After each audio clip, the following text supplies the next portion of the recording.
Dinossauros, lagartos gigantes, monstros ancestrais, criaturas de um mundo perdido. A gente vê eles em filmes de sucesso, em livros infantis, em brinquedos, ícones da pré-história.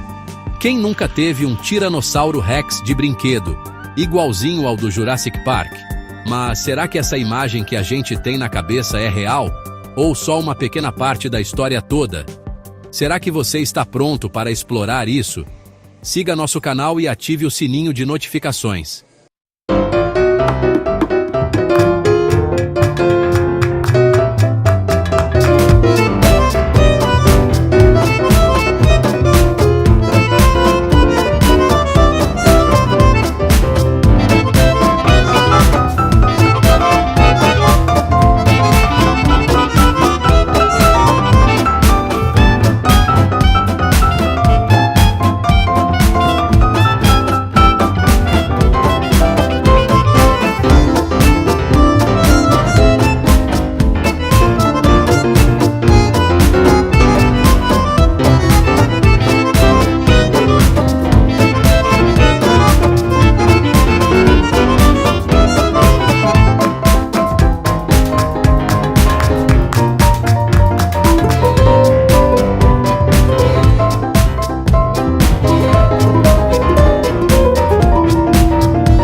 E, claro, dos dinossauros.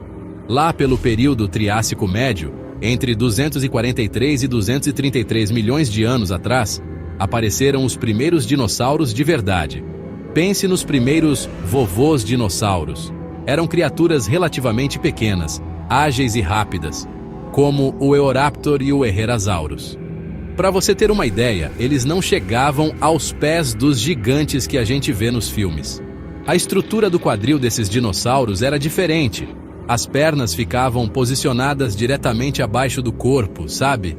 Isso permitia uma postura ereta e eficiente, diferente dos lagartos que se arrastam por aí. Essa postura única, pode acreditar, foi fundamental para o sucesso e a diversificação dos dinossauros. Imagina a vantagem que eles tinham. Com o passar do Triássico, os dinossauros começaram a se espalhar pela Pangeia, aquele supercontinente que juntava todos os continentes da Terra. Era tipo um centrão, só que de terra. No final do Triássico, por volta de 201 milhões de anos atrás, os dinossauros estavam prontos para dominar a Terra. Já pensou? O mundo era deles. O período Jurássico, de 201 a 145 milhões de anos atrás, se tornou a era dos dinossauros de verdade. A Pangeia começou a se separar lentamente, criando novos litorais e climas. E os dinossauros, eles explodiram em variedade, preenchendo nichos ecológicos por todo lado, que nem mato depois da chuva. Entre os mais icônicos estavam os saurópodes, os verdadeiros gigantes do Jurássico. Imagina só, aqueles pescoçudos enormes, tipo um prédio andando. Mas o mundo dos dinossauros não era só de gigantes, não. Tinha também uma variedade incrível de espécies menores. Essa diversidade de tamanho, dieta e forma mostra o sucesso evolutivo impressionante desses bichos, de dar inveja até no Charles Darwin.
Oki ao Chuí.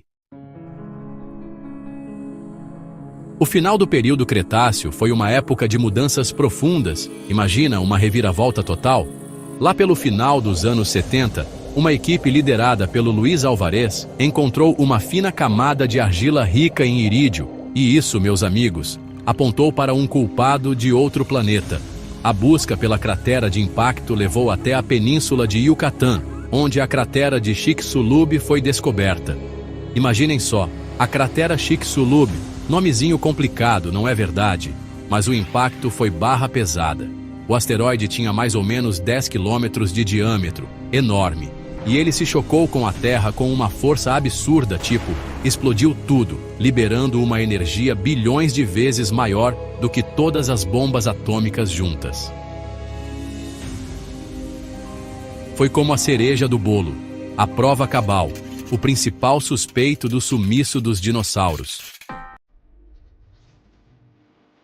O impacto do asteroide é um vilão convincente.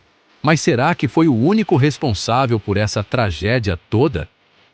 Lá do outro lado do mundo, no que hoje conhecemos como Índia, rolavam umas erupções vulcânicas gigantescas. Essas erupções ficaram conhecidas como Deccan Traps.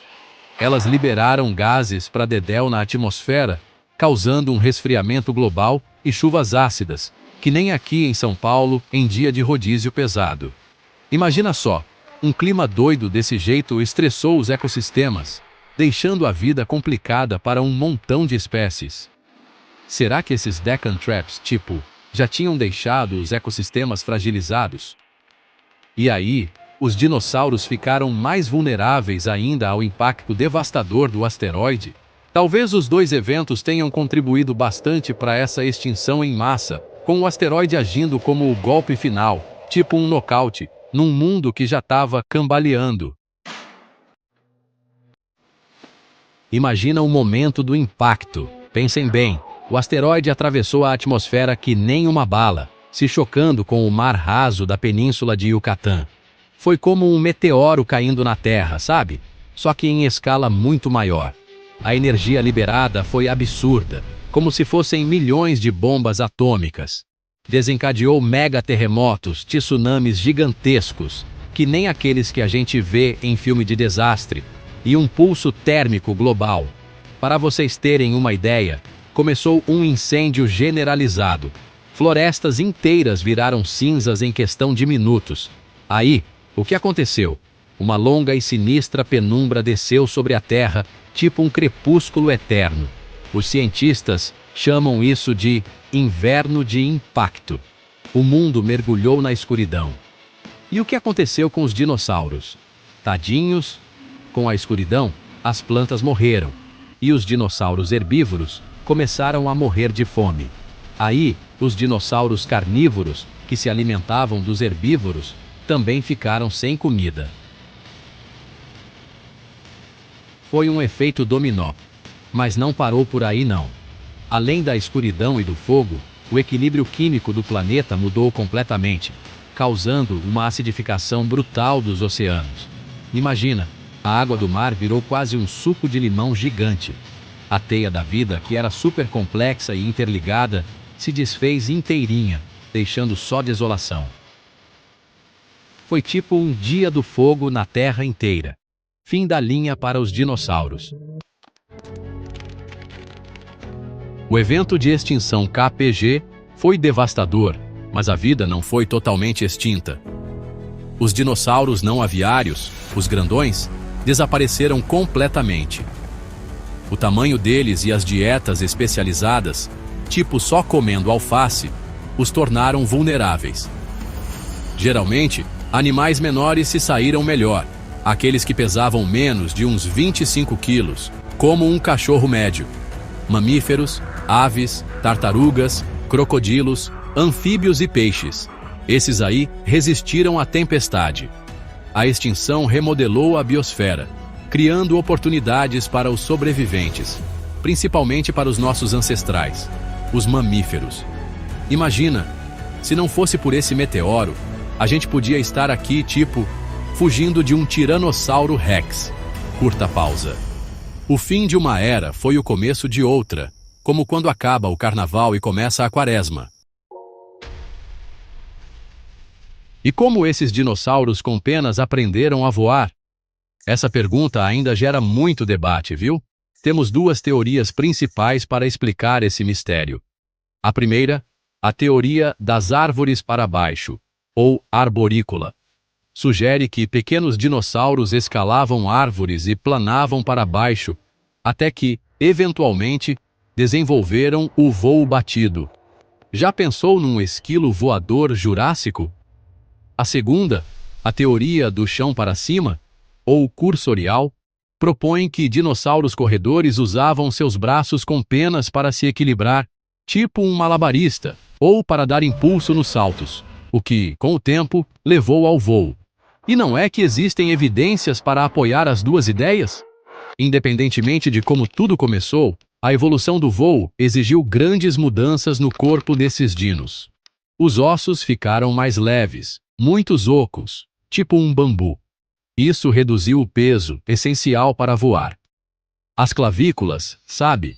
Aqueles ossinhos perto do pescoço, se fundiram, formando a fúrcula. A gente chama de osso da sorte. Essa estrutura é exclusiva das aves e de seus ancestrais terópodes. Ela funciona como uma mola durante o bater das asas. Mas as adaptações não pararam por aí não. Um externo grande, com uma quilha que ancorava músculos de voo poderosos.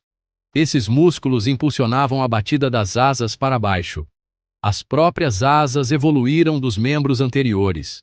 Os dedos foram perdidos ou fundidos. A articulação do pulso ficou super flexível, permitindo os movimentos complexos necessários para o voo, tipo um contorcionista. As penas também se especializaram. Penas de voo assimétricas criavam sustentação. Essa transformação não aconteceu do dia para a noite. Foi um processo gradual, que ocorreu ao longo de milhões de anos, mais demorado que fila de banco em dia de pagamento. Muitos pequenos dinossauros terópodes tinham algumas, mas não todas, essas características. Eles eram os intermediários nessa jornada evolutiva. Espécies como o Microraptor, por exemplo, tinham 4 asas, penas nos braços e nas pernas, sugerindo que planar foi um passo importante. Afinal, voar é uma obra-prima da engenharia natural, uma verdadeira gambiarra da natureza que deu certo. Então, onde isso nos deixa? Com uma revelação realmente impressionante. As aves não são apenas parentes dos dinossauros. As aves, dinossauros. Especificamente, elas são dinossauros aviários. um ramo da árvore genealógica dos terópodes, o mesmo grupo que incluía o Tiranossauro Rex. Isso agora é um fato científico amplamente aceito. Os dinossauros não foram totalmente extintos. Uma linhagem sobreviveu e prosperou. As semelhanças são impressionantes, mesmo além das penas e da fúrcula, o famoso osso da sorte. As aves modernas compartilham muitas características esqueléticas com seus ancestrais terópodes não aviários. Ossos pneumáticos, ocos, pés com 3 dedos, até mesmo a maneira como seus pescoços se conectam aos crânios. Comportamentos de nidificação, como chocar ovos, também são vistos em evidências fósseis de dinossauros. Alguns estudos até sugerem semelhanças em seus sistemas respiratórios. A conexão é profunda e multifacetada. Esse entendimento redefine o termo extinção dos dinossauros. O grande evento de extinção KPG exterminou os dinossauros não aviários, os gigantes, os tanques blindados, os pescoçudos. Mas os dinossauros aviários, as aves, sobreviveram ao cataclismo. Elas eram pequenas, talvez capazes de encontrar abrigo e novas fontes de alimento com mais facilidade. Sua capacidade de voar pode ter ajudado, permitindo que escapassem dos piores efeitos locais. Sabe um jeitinho brasileiro de se virar? Toda vez que você vê um pardal, uma pomba ou uma águia voando alto, você está olhando para um dinossauro vivo, descendentes de uma poderosa linhagem antiga. Eles carregam o legado da era mesozoica para o nosso mundo moderno, ao nosso redor. É algo para se pensar? Os dinossauros não são apenas relíquias do passado. Eles são vibrantes, diversos e bem-sucedidos. Uma prova viva e incontestável do poder da evolução. A cultura pop pinta um quadro simples. Dinossauros são enormes e terríveis. Mas essa imagem é precisa? A realidade é muito mais fascinante. Vamos descascar essas camadas de equívocos juntos. Primeiro, vamos abordar a ideia de tamanho. Nem todos os dinossauros eram gigantes. Muitos eram pequenos, como o Compsognathus. E não viveram todos juntos. O estegossauro viveu no Jurássico. O T-Rex no Cretáceo, e não no mesmo lugar. A Pangeia se separou, criando habitats únicos. Dinossauros prosperaram em diversos ambientes.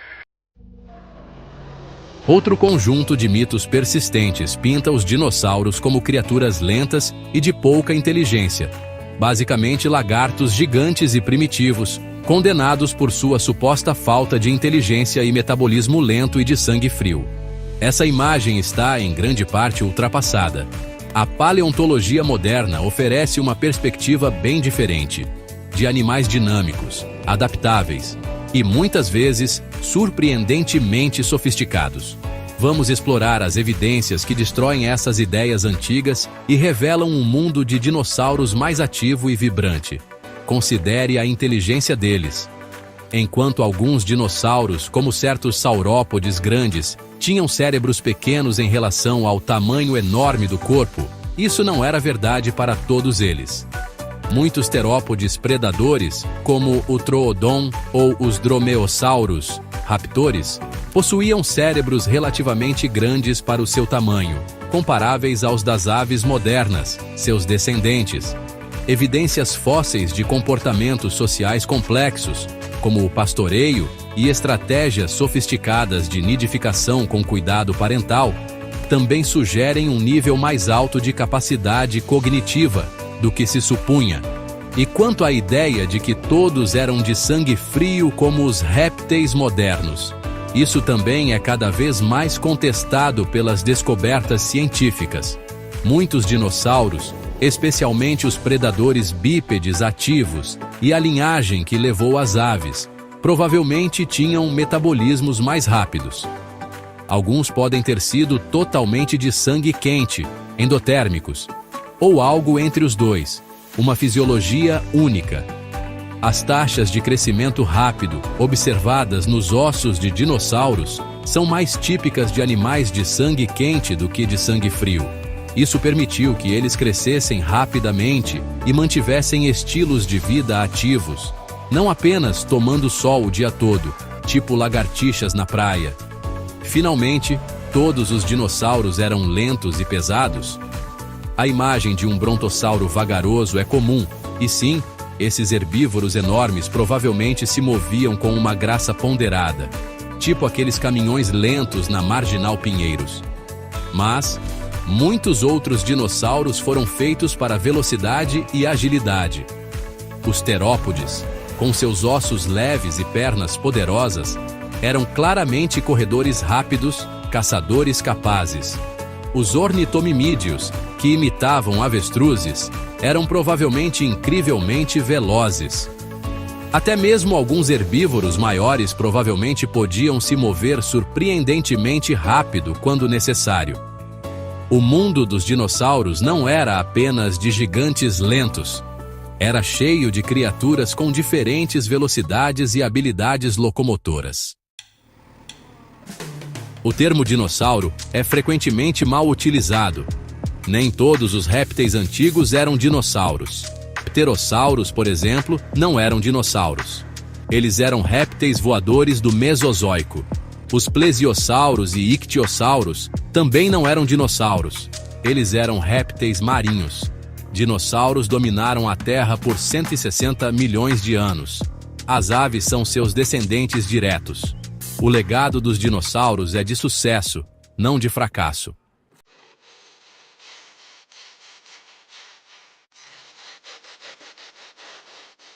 A revelação mais surpreendente da paleontologia moderna é a ligação direta entre o passado distante e o presente. Os dinossauros não desapareceram completamente. Eles vivem como pássaros, transformados pela evolução. As aves são descendentes diretos dos dinossauros. Elas formam um ramo vivo da árvore genealógica dos dinossauros. As aves modernas são classificadas como dinossauros aviários. Isso revoluciona nossa percepção do mundo natural. O passado não está tão distante, afinal. Ele voa bem do lado de fora das nossas janelas. Pense naquele pombo na praça, ou no pardal construindo seu ninho, ou na águia planando nas correntes térmicas. Essas criaturas são herdeiras de um legado antigo. Elas carregam em seu DNA ecos da era mesozoica. Suas penas e ossos criam um elo com o Tiranossauro Rex. Essa compreensão adiciona uma camada de maravilha ao mundo natural. A mais familiar das criaturas se torna extraordinária. A conexão entre dinossauros e pássaros destaca a vastidão do tempo evolutivo e a incrível adaptabilidade da vida na Terra. A linhagem que produziu o Tiranossauro Rex também deu origem ao beija-flor. A evolução molda a vida em formas impressionantes. A vida é uma história contínua e ininterrupta.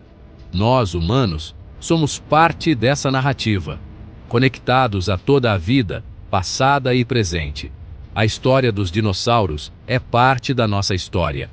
A extinção dos dinossauros contém lições significativas, especialmente para nossa era de mudanças ambientais rápidas. O impacto KPG mostrou a vulnerabilidade das espécies dominantes e a tenacidade da vida.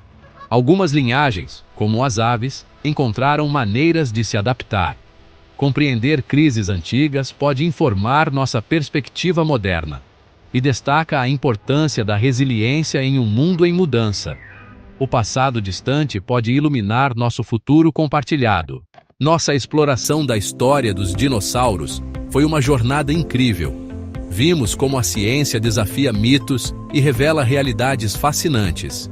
Desde o Triássico até as aves modernas, sua história é épica. Novas descobertas fósseis continuam a enriquecer nossa compreensão. Dinossauros incendeiam nossa imaginação, conectando-nos ao vasto tempo geológico. Eles nos lembram da rica e surpreendente história da Terra. Ao concluirmos, que essa compreensão ressoe profundamente. O legado dos dinossauros nos encoraja a explorar o desconhecido com curiosidade e aventura. Deixe nos comentários o que você acha sobre isso e até a próxima!